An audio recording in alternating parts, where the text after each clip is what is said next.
Supreme court ने सोमवार को सर्वसम्मति से अनुच्छेद 370 को निरस्त करने के केंद्र सरकार के अगस्त 2019 के फैसले को बरकरार रखा। पाकिस्तान ने सोमवार को कहा कि अनुच्छेद 370 को निरस्त करने के भारत के सुप्रीम कोर्ट के फैसले का कोई कानूनी मूल्य नहीं है। यह दावा करते हुए कि अंतर्राष्ट्रीय कानून 5 अगस्त 2019 को नई दिल्ली की एकतरफा और अवैध कार्रवाइयों को मान्यता नहीं देता है। कार्यवाहक ने कहा, अंतर्राष्ट्रीय कानून 5 अगस्त 2019 के भारत के एक तरफा और अवैध कार्यों को मान्यता नहीं देता है। भारतीय सुप्रीम कोर्ट द्वारा न्यायिक समर्थन का कोई कानूनी मूल्य नहीं है। कश्मीरियों को प्रासंगिक संयुक्त राष्ट्र SC प्रस्तावों के अनुसार आत्मनिर्णय करने का एक अपरिहार्य अधिकार है, विदेश मंत्री जलील अब्बास जलानी ने कहा।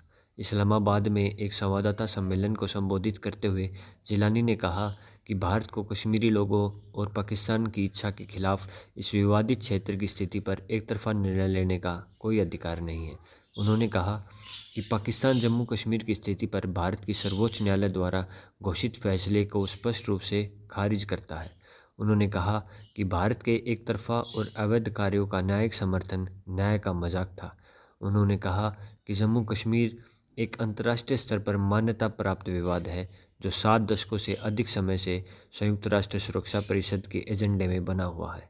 उन्होंने यह भी कहा कि जम्मू कश्मीर का अंतिम समाधान प्रासंगिक संयुक्त राष्ट्र सुरक्षा परिषद के प्रस्तावों और कश्मीरी लोगों की आकांक्षाओं के अनुसार किया जाना चाहिए।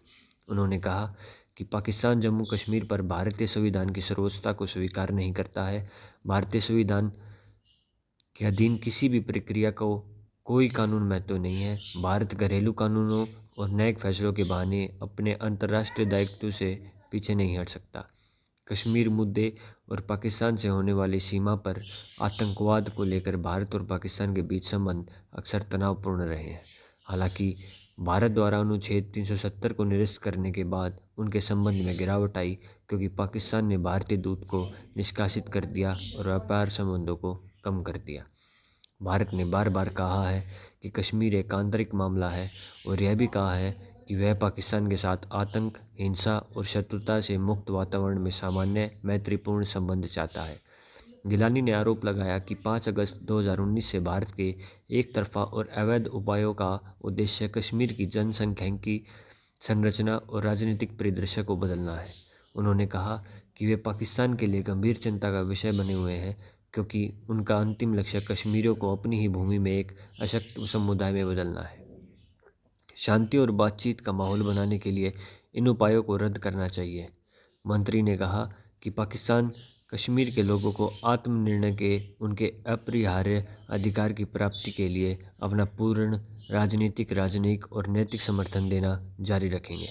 उन्होंने कहा कि हम जल्द ही सभी हितधारकों की एक बैठक बुलाएंगे और अपने भविष्य की कार्रवाई तय करेंगे। एक सवाल के जवाब में उन्होंने कहा कि पाकिस्तान इस फैसले के बाद LOC पर शांति कायम रखना चाहेगा। जब उनसे कश्मीर में आतंकवाद बढ़ने के खतरे के बारे में पूछा गया तो उन्होंने कहा कि कश्मीरियों ने कभी भी भारतीय शासन को स्वीकार नहीं किया। उन्होंने कहा, आखिरकार उनकी प्रतिक्रिया गाजा के लोगों की तरह ही होगी। उन्होंने कहा कि भारत के साथ बातचीत नहीं करने के मुद्दे पर कोई बदलाव नहीं हुआ है। उन्होंने कहा, भारत के साथ कोई बातचीत नहीं चल रही है और ऐसी कोई बात मेरी नज़रों से छिपी नहीं है।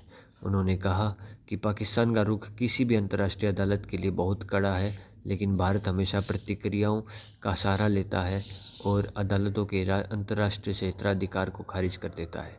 इससे पहले पूर्व प्रधानमंत्री और पाकिस्तान मुस्लिम लीग नवाज के अध्यक्ष शहबाज शरीफ ने शीर्ष अदालत के फैसले की आलोचना करते हुए इसे पक्षपातपूर्ण निर्णय बताया था। अप्रैल 2022 से अगस्त तक प्रधानमंत्री के रूप में कार्य करने वाले शरीफ ने कहा, भारतीय सुप्रीम कोर्ट ने संयुक्त राष्ट्र के प्रस्तावों के खिलाफ फैसला देकर अंतर्राष्ट्रीय कानूनों का उल्लंघन किया है। भारतीय सुप्रीम कोर्ट ने लाखों कश्मीरियों के बलिदान को धोखा दिया है। 2023। उन्होंने कहा, इसे पक्षपाती फैसले से कश्मीर का आज़ादी आंदोलन और मजबूत हो जाएगा। उन्होंने कहा कि कश्मीरी संघर्ष में कोई कमी नहीं आएगी। नवाज शरीफ ने कहा कि पाकिस्तान पीपल्स पार्टी के अध्यक्ष और पूर्व विदेश मंत्री बिलावल भुट्टो जरदारी ने कहा था कि एक बार फिर यह साबित हो गया कि भारत अंतर्राष्ट्रीय कानूनों और संयुक्त राष्ट्र के प्रस्तावों का पालन नहीं करता है। उन्होंने कहा, भारतीय संसद और अदालतें अंतर्राष्ट्रीय समझौतों को दोबारा नहीं लिख सकती। धन्यवाद।